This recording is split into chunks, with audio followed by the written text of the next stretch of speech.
Hello, welcome back to Invictus. Today we're going to talk about dice. And it's one of the biggest things in our hobby is, what dice do you have to use? And over time, you will start to collect a lot of dice, right? I don't know if I can show this to you without spilling it. That's about a fifth of my dice collection, and I don't own that many dice.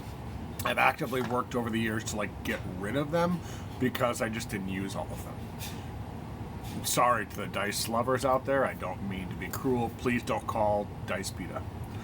But anyways, what dice do you use? Well, in many games that you might have played in your life, you may have used D6s. And that is six-sided dice, right? So some people call them D6s, some people call them die sixes, but please don't do that. They're D6s, okay? And the D just means die. The 6 refers to how many sides are on them. What many people get for their first set of dice is something like this. This is a ChessX dice set. You can find these in almost any local gaming store. You can even find them in places like Barnes & Noble and other major bookstores. Even your friendly local bookstores will have them. I know down the street from us that we've got a great store in Kalamazoo called This is a Bookstore, and they've got little dice sets you can go buy there. So what's inside of this? So, first things first, it's almost always 7 dice.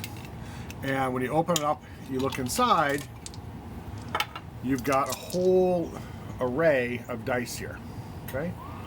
So I'm trying to make this as friendly as I can, so that means that the angles are weird, the production values are a little bit weird, but you get kind of a more honest thing. Now, Dungeons & Dragons, and many games like it, are focused around the D20, or the 20-sided die. And that's this guy right here. And if you want to know what's the die called, you can look at it and find the highest number on it. Now sometimes some dice sets will have, instead of a 20 on there, they might have a unicorn or a special symbol or something like that, because they're trying to make it feel special when you roll it. But just know that there are no standard dice with an odd number on them. So the largest odd number you find is going to be one smaller than the maximum number of sides on there. So this is a 20-sided die. This is the one you're going to roll the most.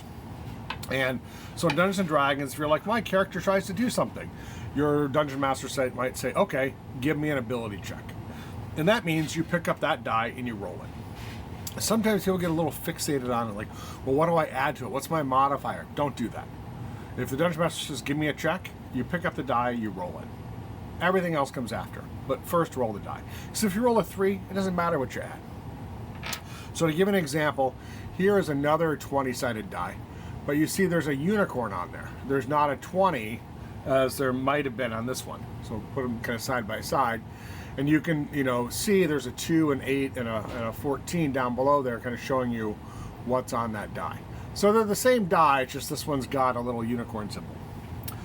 Anyways, so that's the 20-sided die. That's what most modern games are using, okay, a D20. What else is in there? The next one, which is really fun to roll, is the D12. And this guy's got 12 sides on it. You really want to know your dice.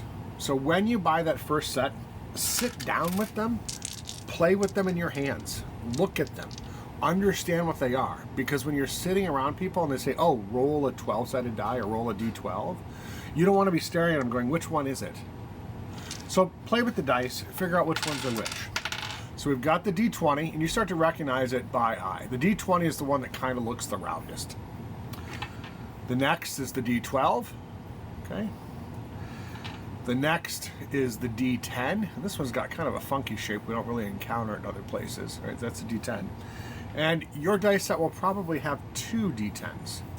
And when you look at this, you might say, wait, what am I looking at here? It looks like the same but different. Well, this is what's called a percentile die. This is your tens digit, and this is your ones digit. So you would roll them, and let's say you had something that looked like this. Doing this is a lot harder than I thought. That would be a 66, okay? And if you need help, other players at the table can help you. This doesn't get rolled a lot in Dungeons & Dragons. It does get rolled a lot in games like Call of Cthulhu, which is a percentile system, RuneQuest or Mithras. Those are percentile systems. There's a number of percentile systems out there. A buddy of mine is making a game called Manifold, and I believe he uses a percentile system. The next one is the D8. And again, you can figure out which is which just by looking at it and finding the highest number that you can on the die. So a D8 kind of looks like a D10, but they are different. Again, play with the dice, figure out which one you're looking at. Next is the D6, which you've ever played Monopoly or Yahtzee or anything like that, even Settlers of Catan, you would have seen the D6 from rolling it there. So next is the D4, and there are two main styles. When you roll this and it's laying flat, on this style, the number 4 is what was rolled. It's the number on top, the easiest one to see. The other style, which is a little bit of an older style, has the number on the ground, and that's the one you see, right? So they're both 4s here. It just depends how you read it. Now, some people love these dice, and I think that's really more of a nostalgic or tradition thing. Sometimes people joke about these being good for if a burglar breaks into your house, you lay them on the ground, you step on them, and they hurt really bad. Some people say, take a D4 damage, and they mean like step on one. But there's another style of D4 as well, and I want to show that to you as well. And these are some of my favorites right here. And when you look at it, you're like, wait, what's the number? Well, what's cool here is when you roll it, the number is staring up at the top, just like every other die. So this only has 4 sides. It's just as fair as one of these, except this one actually rolls, so I think it's a little bit better. There's one other style of D4 that I absolutely love, and this one really freaks people out, and I think it's just what they're used to. This guy right here has 4 sides on him, and the edges are rounded, so it's really just a D6. And you extrude it out the end, so it can't sit on that side. It's going to roll over to one side or the other. So it only has 4 rollable sides. I really like this one, but this one is the one that people see and they go, oh, I hate it. Your mileage will vary. So these are the 7 dice that you're going to see, right? Let's go through them again. We've got our D20. We've got our D12. We have our D10. Our D10 for percentages. We have our D8, we have our D6, and we have our D4. And all of these dice are, what are referred to as sort of a standard dice set. And you can take them and put them back into that container. Sometimes you got to shake it around a little bit to get them to settle. But more or less, boom, they're back away. Now, this is going to run you anywhere between like $6 and $10, depending on where you buy it. But I want to warn you about dice. Some people get really into dice. These are luxury items, okay? I have seen dice sets that run up to $500. They work just like these, okay? I'm not interested in a $500 dice set. You may be. Again, it's a luxury item. If you like it, then do it. I mean, there's a lot of smartwatches out there. I have an Apple Watch because it's the one I like. So buy the one you like. Sometimes you can also have games that use many D6s. So people will buy these little boxes of D6s. And this is 36 D6s because I might have to roll 10 or 15 of them at a time. That's a completely different style of game, but it does exist. Now, if I only need 7 dice generally to play, why do I have a giant bucket full of dice? It's fun, right? It's fun. If you're going to play Dungeons & Dragons, generally speaking, you want at least 2 D20s because there are many occasions in which you roll 2 D20s and you pick the better or the worse of that combination. But you don't need that to start. But it's kind of like, sitting down to eat with someone. If you go to their house, they're going to provide silverware. But if you're coming over often, the equivalent of helping with the dishes is bringing your own dice. So generally speaking, you're going to get your own dice fairly quickly into the process. But it's up to you. You can always use someone else's dice. There's almost certainly going to be what's called a dice goblin at any group that you join that has many, many dice, and they're more than happy to share. Some other things that people use when they're gaming are dice towers. And dice towers are, they're fun. But they're meant to give you like a more honest or more careful roll of the dice. So let me grab my dice tower and I'm going to show you the one that I use. So here's my dice tower. I call him Buddy. Now, he may look like a neat little fun sculpture, and he is, but his head comes off. And if you look inside there, there's a hole. And so what you do is you take your die, you drop it in, and it shoots out. and now it's gone forever. And that's why you have so many dice. But what happens is the die rolls in, comes out, and the idea is that you can't manipulate it as much. You're going to get more of a random chance. But the truth is, it's really just kind of fun. Okay. And my little buddy here, he has a little brazier that lights up. If the batteries aren't dead, maybe the batteries are dead. Oh, no, there it goes. So he lights up, and he makes kind of a fun set piece. And sometimes I'll use him when I'm running games and I've got a really critical roll to make. So I put him on the table, the die will drop through, and sort of like the gods have spoken. It's kind of a good time. We use him as a set piece in our adventure Escape the Maw, which we run at conventions, which you can find a link to down below.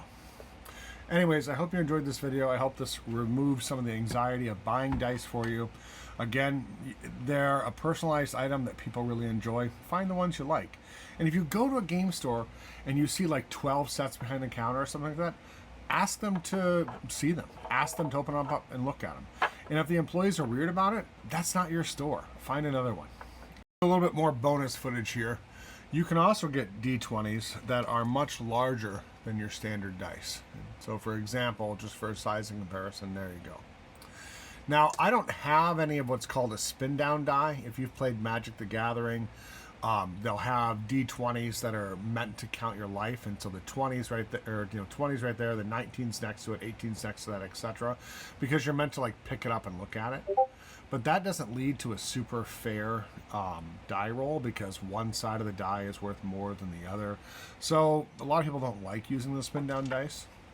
And you can get dice that are really pretty. So like here's another set, and they've come in their own little baggie, so they're kind of nice. They feel special. You pull it out, it's a felt bag.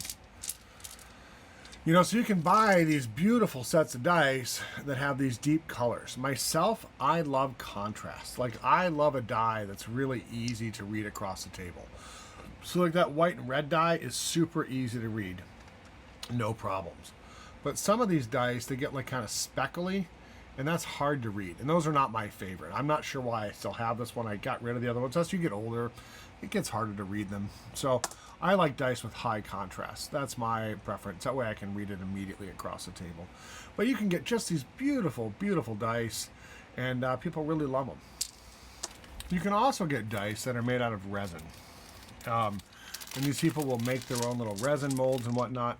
Here's a custom dice set of D6s that I bought from some folks that came up to play at WizardCon. Unfortunately, I've lost the name of their shop.